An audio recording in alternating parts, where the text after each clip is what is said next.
Hello guys, magandang umaga. Ayan, magagawa tayo guys ng bagoong.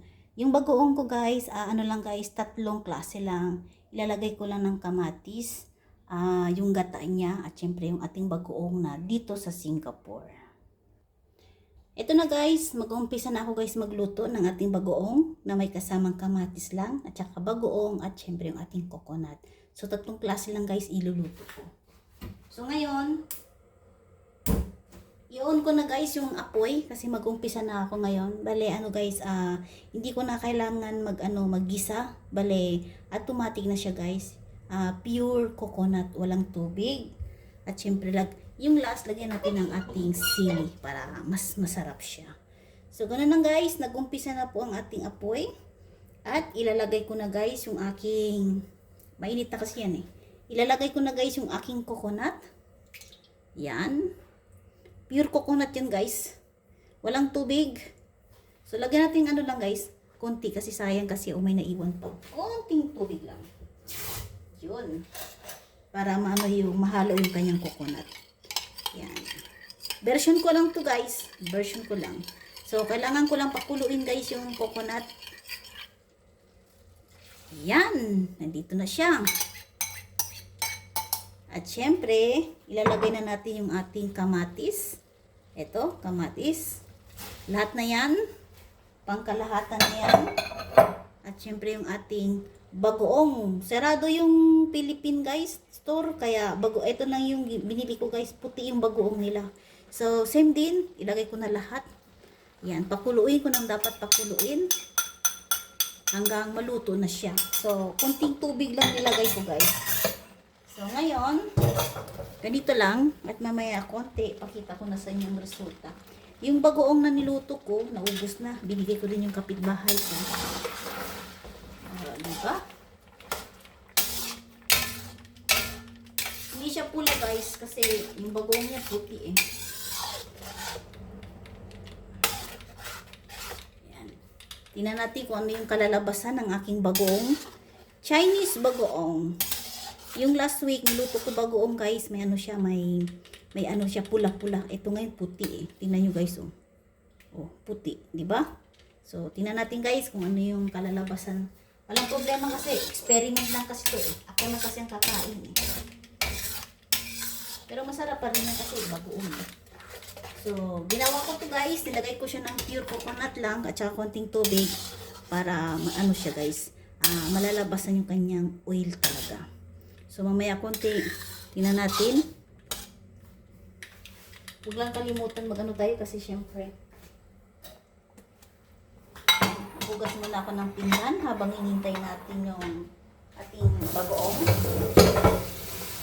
Where are you now?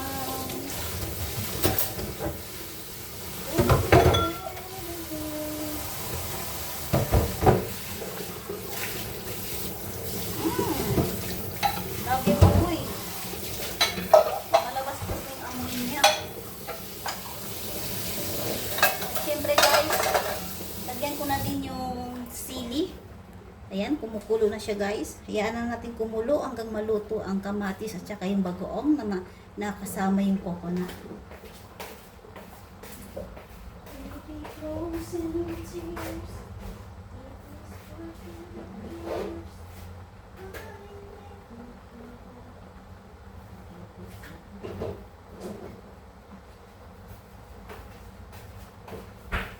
Kailangan ko nang bumili ng sili.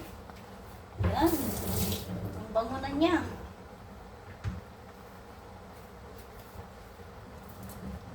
Yan natin guys ang dalawang sili. Yan, sili yan. Para sabay na siya makulo. Dalawa, lahat. Bale, dalawang sili yun guys. Para siya. Pure coconut siya guys ha. Yun.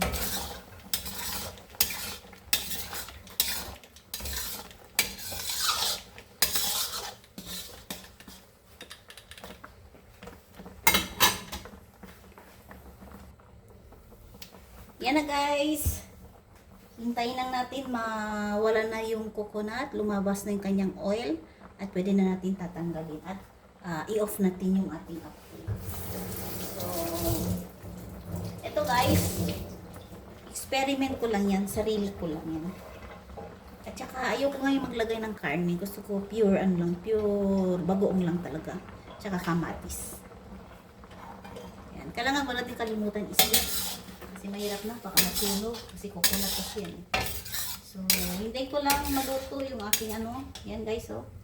Tarang! Pure talaga. Isang pakete lang binili ko kasi ako lang kasi kakain. Si Janet kasi guys, hindi na siya nakapunta. Hindi ko alam bukas kung ano, sa Sabado, kung pupunta ba siya. So, ganun lang guys. Ayan, hayaan na natin kumulo, hanggang matapos. At syempre, mamaya konti, magluluto din ako ng chicken liver. Para magkakaroon naman tayo ng additional na content ulit. So, sipag-sipag lang guys, hindi naman sa kagandahan yung ano natin, yung content, basta importante, original talaga guys. Galing talaga sa atin. So, at least panatag yung ating mga puso na sa pag-upload ng ating video, sarili natin. Diba? Yan. May sili na yan guys. Wala siyang kulay kasi nga, puti na yung coconut ko. Puti pa yung aking bagoong. Wala na. Ang kalalabasan dyan, gatas. Puti plus puti. Wala na, gatas na siya. So, hindi ko na na-adjust yung apoy, guys. Ano na yan? Full na yan para pabilisan tayo. Hey! Excuse me.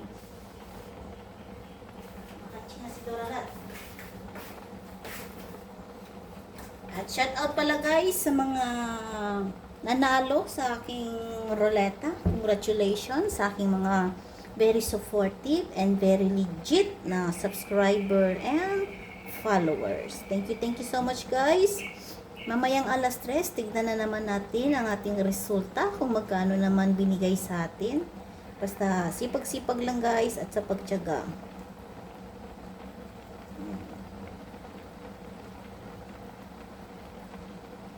Kita nyo naman, diba? So, shout out pala sa aking mga followers, sa mga team 7 Blessing, at syempre yung aking team na Team Totoo 24. At syempre yung aking iniibig, ang nag-iisang MWM team, Mr. Michael Inalisan, shout out.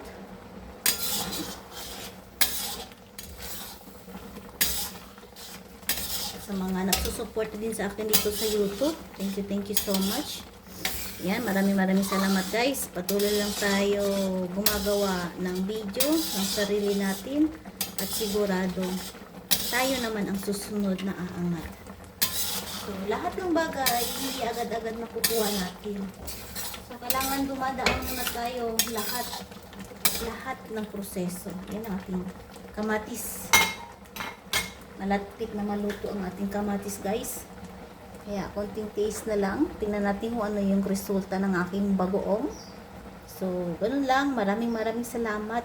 Gusto kong humaching.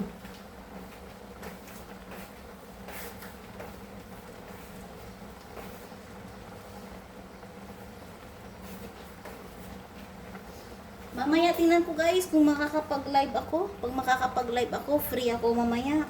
At syempre, kukuha naman tayo ng 15 or 20 na maglalaro sa ruleta.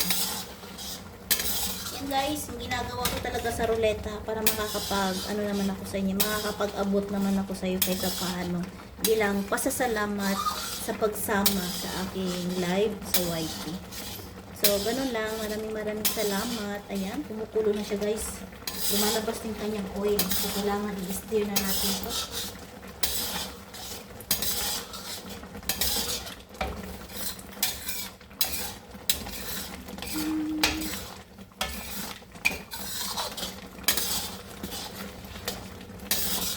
Yan.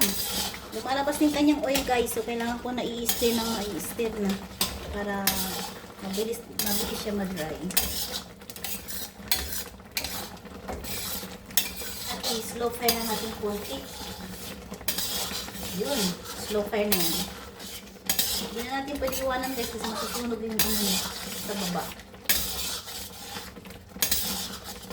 Wow! Ginagawa ni Dora at ay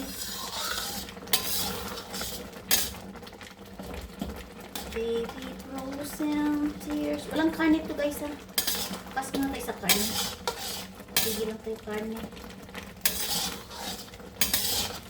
Ayan, lumalabas na yung oil guys. Alam niyo kung bakit namula siya? Dahil sa kamatis din. Kaya nilagay ko ng maraming kamatis para hindi naman siya masyado maputi. At syempre nasmas ko na din yung kamatis. Kailangan ko na siya i-stir guys kasi lumalabas na yung oil niya. Mahirap na pag-iwanan mo lang siya. Na ano siya, ang tawag doon, masusunod. Syempre yung apoy natin, na slow fire na din siya. So mamaya-maya konti pakita ko sa inyo yung resulta ng ating bagoong. Yan.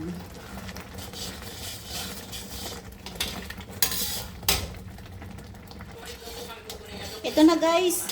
Malapit na po yung ating malapit na tayo guys. Nawala na yung coconut. So hinintay ko na lang guys lumabas yung kanyang oil.